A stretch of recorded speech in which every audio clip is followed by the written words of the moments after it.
আরজি করের ঘটনায় বড় চক্রান্ত রয়েছে বলে অভিযোগ করলেন নেতাজি সুভাষচন্দ্র বসুর বংশধর চন্দ্রকুমার বোস। এছাড়া চিকিৎসকের নামে প্রধানমন্ত্রীর কাছে অ্যাওয়ার্ড চালু করার দাবি করেন তিনি। আরজি করের নির্যাতিতার পরিবারের সাথে সাক্ষাৎ করতে গেলেন ভারতের অন্যতম স্বাধীনতা সংগ্রামী নেতাজি সুভাষচন্দ্র বসুর বংশধর চন্দ্রকুমার বোস। স্থানীয় সময় রোববার নির্যাতিতার বাড়িতে যান চন্দ্রকুমার বোস। সেখানে প্রায় 1 ঘন্টা ছিলেন তিনি।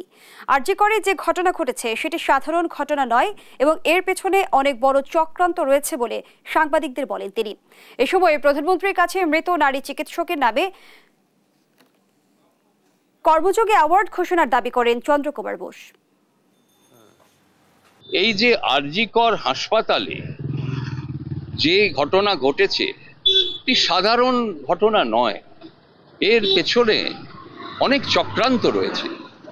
তাই সমস্ত যেসব ঘটনা ঘটেছে সেটি সামনে আসবে কি, এটি সাধারণ মানুষের মনে আজকে জেগেছে। আমরা প্রধানমন্ত্রীর কাছে এই দাবি করতে চাই যে তিলোত্তমা কর্মযোগী অ্যাওয়ার্ডটি ঘোষণা করা উচিত।